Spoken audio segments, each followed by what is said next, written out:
Hello medicos, welcome to Medic Talks. So today we will learn about blood pressure.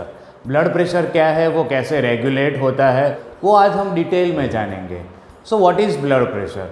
Blood pressure is the lateral pressure exerted by contain column of the blood on the walls of the artery. तो जो blood का column है उसके द्वारा arteries की walls पे जो pressure बनता है उसको हम कहते हैं blood pressure. Now blood pressure is expressed in 4 different terms. These are, first of all, systolic blood pressure. Now what is systolic blood pressure? It is the maximum pressure exerted on the walls of the arteries during systole of the heart. Heart जब systole की condition में हो, generally ventricles systole की condition में हो और artery पे जो मैक्सिमम प्रेशर क्रिएट होता है उसको हम कहते हैं systolic blood pressure.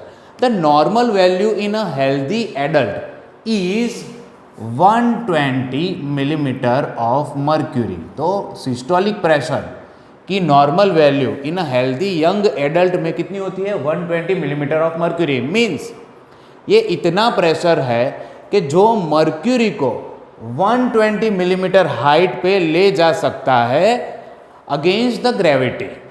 So this is systolic blood pressure. Now the range of normal systolic blood pressure is 100 to 140 millimeters of mercury. Now the second is diastolic blood pressure. What is diastolic blood pressure? It is the minimum pressure exerted on the walls of artery during the diastole of heart. तो heart जब diastole की condition में होगा, ventricles जब diastole की condition में होंगे, तब आर्टरीज पे जो मिनिमम प्रेशर क्रिएट होता है उसको हम कहते हैं diastolic blood pressure. Diastolic blood pressure is due to peripheral resistance due to arterioles. Now normal value of diastolic blood pressure is 80 millimeters of mercury and range is 60 to 90 millimeters of mercury. So mercury को वो 80 millimetres तक ले जाएगा against gravity. इतना minimum pressure होता है. Now जब भी हम ब्लड प्रेशर की बात करते हैं, सिस्टोल और डायस्टोल की बात करते हैं, तो this systole and diastole are considered as systole of the ventricles and diastole of the ventricles. Atria का सिस्टोल हम कंसिडर नहीं करते क्योंकि एट्रिया का जो मस्क्यूलेचर है वेंट्रिकल्स के मस्क्यूलेचर से कम होता है और जो वेंट्रिकल्स होते हैं स्पेशली लेफ्ट वेंट्रिकल वो पूरे बॉडी में कार्डियक आउटपुट देता है. इस वजह से हम सिर्फ वेंट्रिकल्स की बात करते हैं. Now the third is pulse pressure. Third is pulse pressure. Pulse pressure is systolic pressure minus diastolic pressure. अब हेल्दी यंग एडल्ट में नॉर्मल सिस्टोलिक प्रेशर होता है 120 मिलीमीटर्स ऑफ मर्क्यूरी और डायस्टोलिक होता है 80 millimetres of mercury.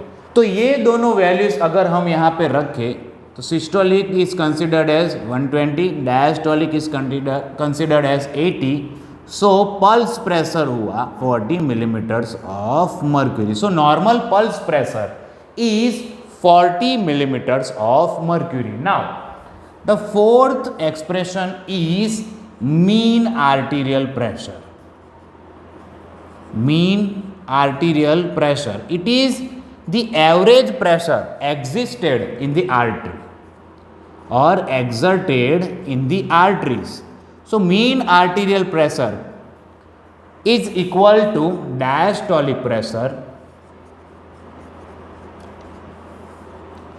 plus 1/3 of pulse pressure. 1/3 of pulse pressure. Now normal diastolic pressure is 80 plus normal pulse pressure is 40 upon 3. So 80 plus 40 upon 3, that means 80 plus 13.3 is equal to 93.3 millimeters of mercury. So mean arterial pressure is diastolic pressure plus 1/3 of pulse pressure is equal to 80 plus 40 upon 3, which gives 93.3 millimeters of mercury. So these are the 4 different expression of blood pressure. Variations in arterial blood pressure. So there are physiological variation and pathological variation. तो सबसे पहले हम देखेंगे physiological variation के बारे में. First factor is age. जैसे जैसे एज बढ़ती है आर्टीरियल ब्लड प्रेशर बढ़ता जाता है.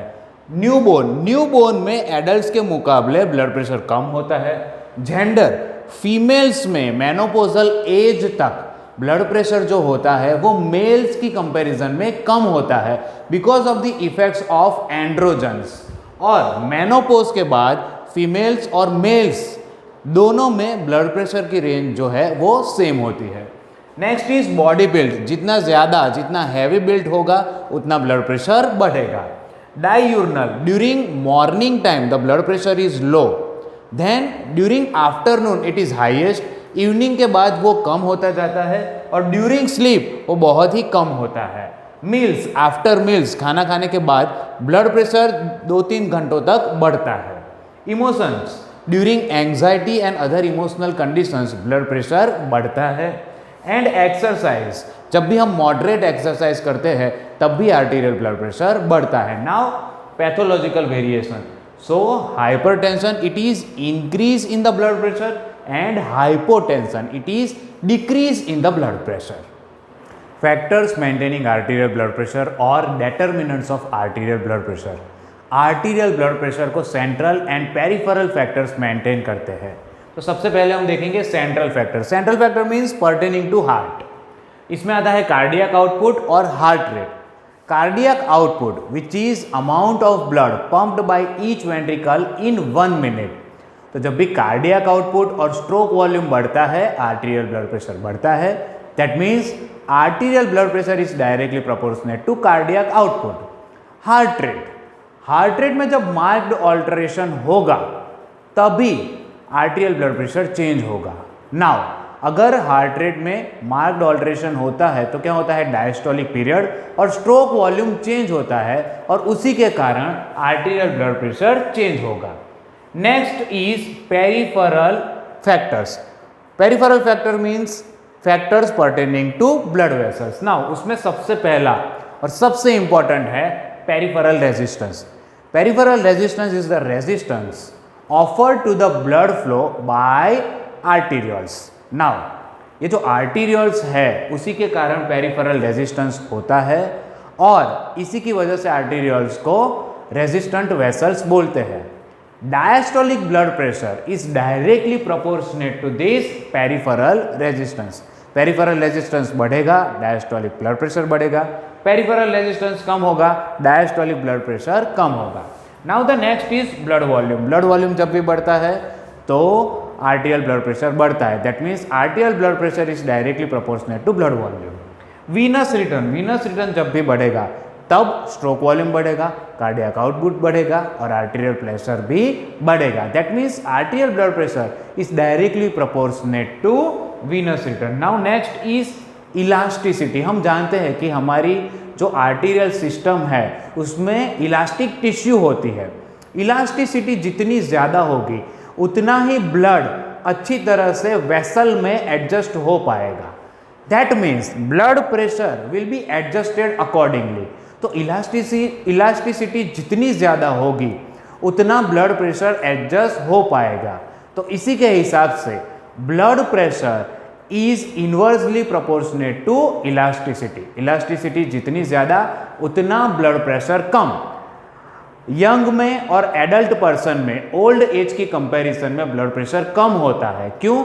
क्योंकि इन लोगों में आर्टरीज की वॉल ज़्यादा इलास्टिक होती है. ज़्यादा इलास्टिक होने के कारण विंड कैसल इफेक्ट अच्छी तरह से देखने को मिलती है और इसी की वजह से ब्लड प्रेशर उनमें कम होता है.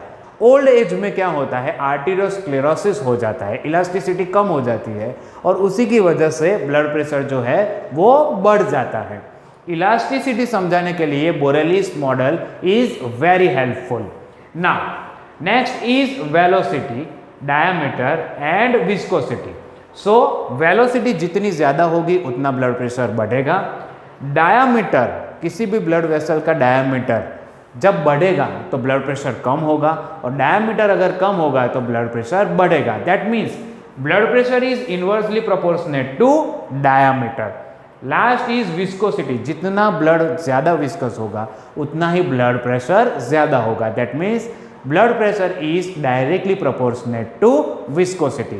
So these are the factors which are determinants of arterial blood pressure. Now we will learn the regulation of blood pressure. So blood pressure is regulated by 4 different mechanisms, which are: first is nervous mechanism or short term regulation. The second is renal mechanism or long term regulation. Third is hormonal mechanism, and fourth is local mechanism. So इन चारों के बारे में अब हम detail में पढ़ेंगे। तो सबसे पहले हम पढ़ेंगे नर्वस मैकेनिज्म के बारे में। जब भी ब्लड प्रेशर ऑल्टर होता है तो नर्वस मैकेनिज्म बहुत ही क्विकली ऑपरेट करता है और ब्लड प्रेशर को नॉर्मल रेंज में ला देता है।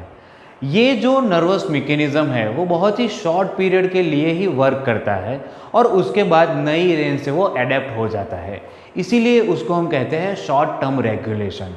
Now this nervous mechanism is made up of 3 components which are known as vasomotor system.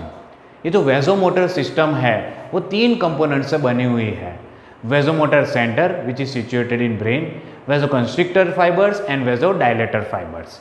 So first of all vasomotor centre. Vasomotor centre जो है वो ब्रेन में रेटिकुलर फॉर्मेशन में प्रेजेंट होता है। Reticular formation which is present in lower part of pons and upper part of medulla oblongata. Now ये जो vasomotor centre है इसमें 3 सेंटर्स होते हैं या 3 एरियाज होते हैं। First area is vasoconstrictor area, second is vasodilator area and third is sensory area.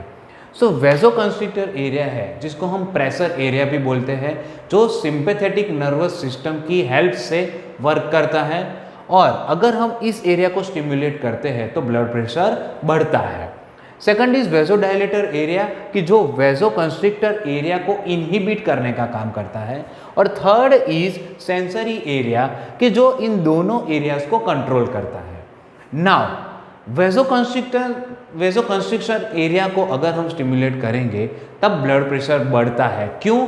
Because this vasoconstriction area it is in contact with vasoconstrictor fibres which are made up of sympathetic nervous system.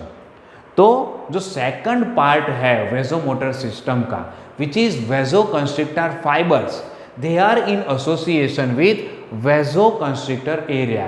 It is made up of sympathetic nervous system. तो ये जो sympathetic nervous system है वो body की सारी blood vessels को supply करता है। आर्टरीज, आर्टीरियल, वेन, वेन्यूल सभी को सप्लाई करता है। कैपिलरीज को ये सप्लाई नहीं करता। सिंपैथेटिक नर्वस सिस्टम की जो नर्व्स है वो एक न्यूरोट्रांसमीटर रिलीज करती है जिसको कहते हैं नॉर एड्रेनालिन। तो ये नॉर एड्रेनालिन की हेल्प से सारी ब्लड वेसल्स को कंट्रोल में रखती है। Now there are constant firing और constant impulses from this vasoconstrictor area to sympathetic nerves to all the blood vessels of the body. और उसकी वजह से क्या होता है कि जो सारी ब्लड वेसल है वो पार्शियल कंस्ट्रिक्शन फेज जो है उसको मेंटेन करती है। इसको हम कहते हैं सिंपैथेटिक टोन।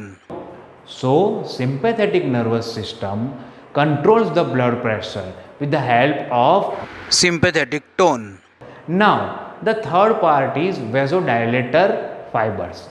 पैरासिम्पैथेटिक सिस्टम के वेजोडायलेटर फाइबर्स होते हैं कि जो गैस्ट्रोइंटेस्टिनल सिस्टम में ही वेजोडायलेटेशन का काम करते हैं। इसके अलावा सिंपैथेटिक नर्वस सिस्टम के जो फाइबर्स होते हैं वो वेजोडायलेटेशन का काम करते हैं। जब भी हम एक्सरसाइज करते हैं तब स्केलेटल मसल्स में जो ब्लड वेसल्स ब्लड सप्लाई करती है उसको डायलेट करना पड़ता है, क्योंकि स्केलेटल मसल्स को उस टाइम पे ज़्यादा ब्लड की डिमांड रहती है। तब ये सिंपैथेटिक नर्वस सिस्टम जो है वो स्केलेटल ब्लड वेसल्स को डायलेट करने का काम करती है।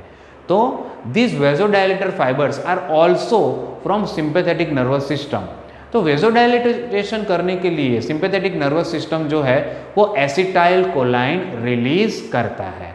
Acetylcholine is a neurotransmitter.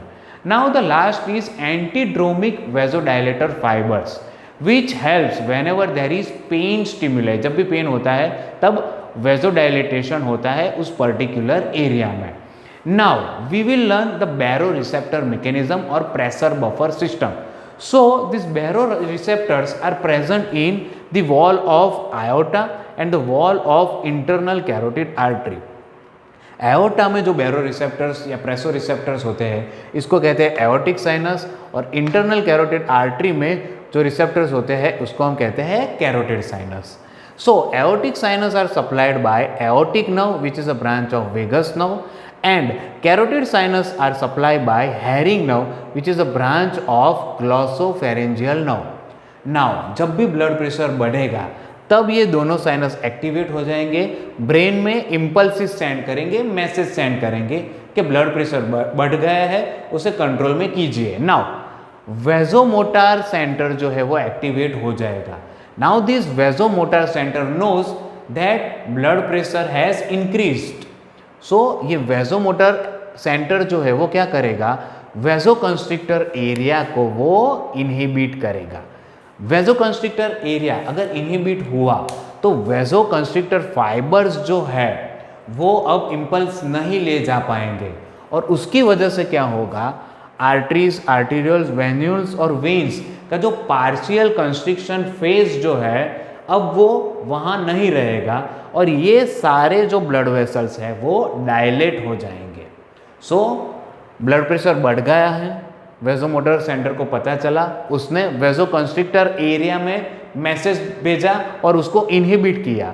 वेजोकंस्ट्रिक्टर area से अब ब्लड वेसल्स में इम्पल्सिस नहीं जा रहे हैं, तो क्या होगा, जो पार्शियल कंस्ट्रिक्टेड फेज है वो अब नहीं रहेगा, ये ब्लड वेसल्स जो है वो डायलेट होगी।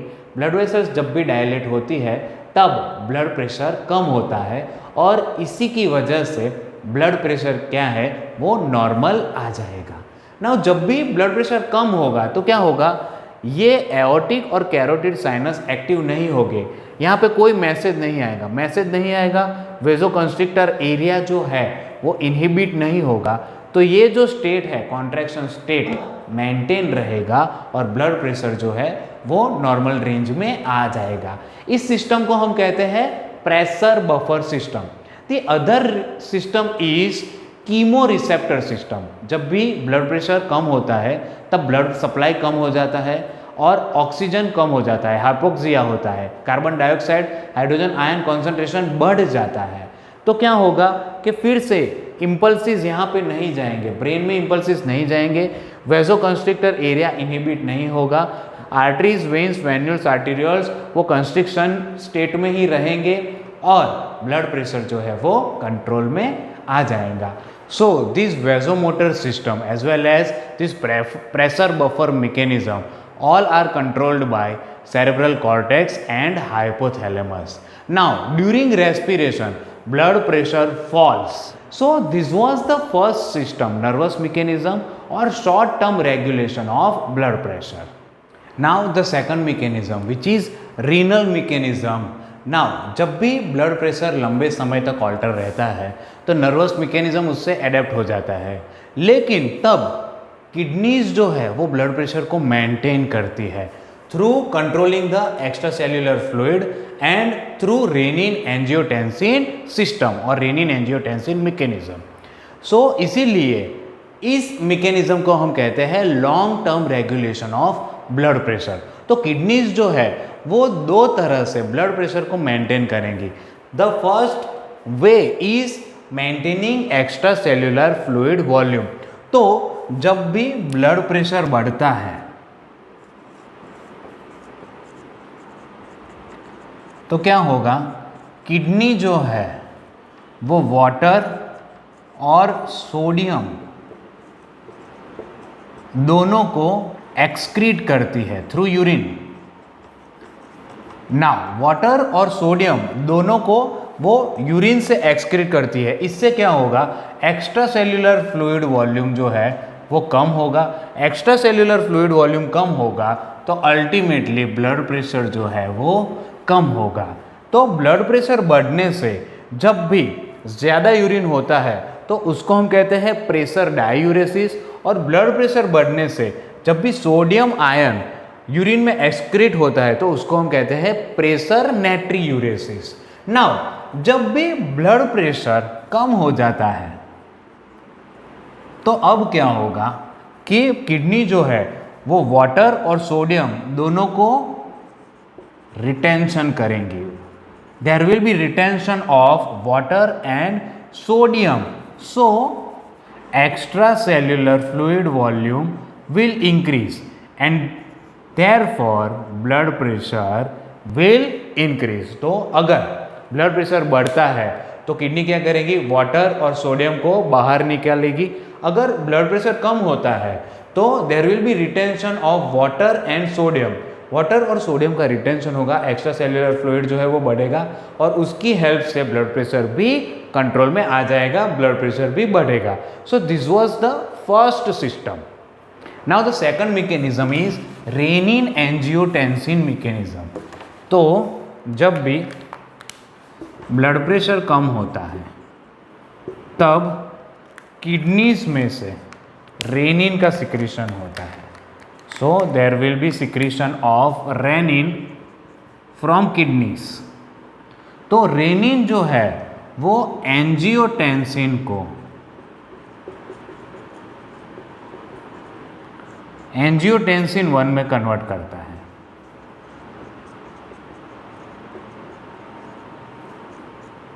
Rennin helps angiotensin to convert into angiotensin 1।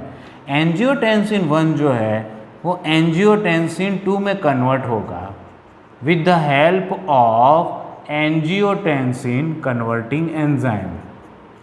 So with the help of angiotensin converting enzyme, angiotensin will be converted into angiotensin 2. Now this angiotensin 2 has two kind of effect. वो क्या करेगा, arterioles का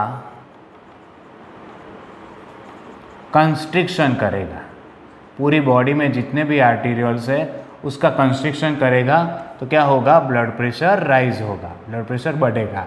इसके अलावा kidneys में जो efferent arterioles है उसको भी वो कंस्ट्रिक्ट करेगा तो क्या होगा, ग्लोमेरुलर फिल्ट्रेशन रेट कम होगा।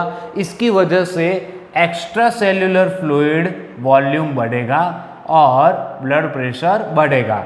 Now angiotensin 2 will stimulate adrenal cortex to secrete aldosterone. Now aldosterone क्या करेगा कि किडनीज को स्टिमुलेट करेगा so that there will be retention of water and sodium.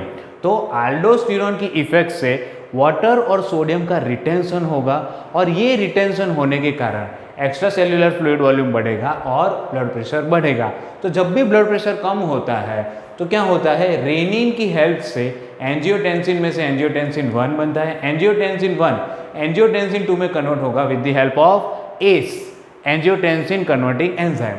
Angiotensin 2 की दो टाइप की इफेक्ट है। First, it will create the constriction of all the arterioles as well as efferent arterioles in the kidneys, कि जिसकी वजह से क्या होगा, आर्टीरियल कंस्ट्रिक्ट होने की वजह से ब्लड प्रेशर बढ़ेगा, एफरेंट आर्टीरियल कंस्ट्रिक्ट होने की वजह से एक्स्ट्रा सेल्यूलर फ्लूइड बढ़ेगा और उससे ब्लड प्रेशर राइज होगा। The second effect of angiotensin 2 is on adrenal cortex. Adrenal cortex में से आल्डोस्टेरोन सिक्रीट होगा और आल्डोस्टेरोन जो है वो किडनीज पे वर्क करके वाटर और सोडियम रिटेंशन प्रोड्यूस करेगा और उसकी हेल्प से एक्स्ट्रा सेल्यूलर फ्लूइड और ब्लड प्रेशर दोनों बढ़ेंगे। Now the third mechanism is hormonal mechanism. So different hormones contribute to control blood pressure. So first is adrenaline. Adrenaline जो है सिस्टोलिक ब्लड प्रेशर बढ़ाता है। डायस्टोलिक ब्लड प्रेशर को कम करता है। Noradrenaline is a general vasoconstrictor और वो ब्लड प्रेशर को बढ़ाता ही है। थायरोक्सिन जो है वो मेटाबॉलिक एक्टिविटीज़ बढ़ाता है, सिस्टोलिक ब्लड प्रेशर बढ़ेगा, लेकिन मेटाबॉलिक एक्टिविटीज़ से मेटाबॉलिक वेस्ट प्रोडक्ट बढ़ेगी कि जिसकी वजह से वेजोडाइलेटेशन होगा और इसकी वजह से डायस्टोलिक ब्लड प्रेशर जो है वो कम होगा। एल्डोस्टेरोन जो है वो क्या करेगा, एक्स्ट्रा सेल्यूलर फ्लूइड बढ़ाएगा, किडनी से वाटर और सोडियम का रिटेंशन करेगा, वाटर और सोडियम रिटेंशन के कारण एक्स्ट्रा सेल्यूलर फ्लूइड बढ़ेगा और ब्लड प्रेशर बढ़ेगा। नेक्स्ट इज वेजोप्रेसिन और antidiuretic hormone which helps in increase of blood pressure. Now prostaglandin, histamine and acetylcholine are the vasodilators. Bradykinin जो inflammation की process के दरमियान प्रोड्यूस होता है वो भी वेजोडाइलेटेशन करता है, ब्लड प्रेशर को कम करता है। Angiotensin and serotonin both help in regulation of blood pressure by increasing the blood pressure. Now the last mechanism is with the help of local hormones. So there are local vasoconstrictors,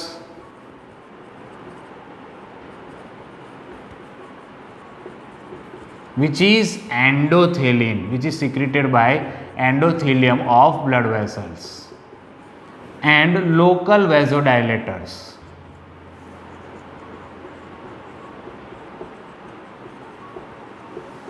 which are carbon dioxide, hydrogen ion and nitric oxide. So these all are helping in local vasodilatation और vasodilatation की वजह से क्या होगा, blood pressure कम होगा, वेजोकंस्ट्रिक्शन की वजह से ब्लड प्रेशर बढ़ेगा। So these were all the mechanism for regulation of blood pressure. So blood pressure के लेक्चर में आज इतना ही। Hope you like my lecture. Please like, share and subscribe my YouTube channel Medic Talks. Thank you very much.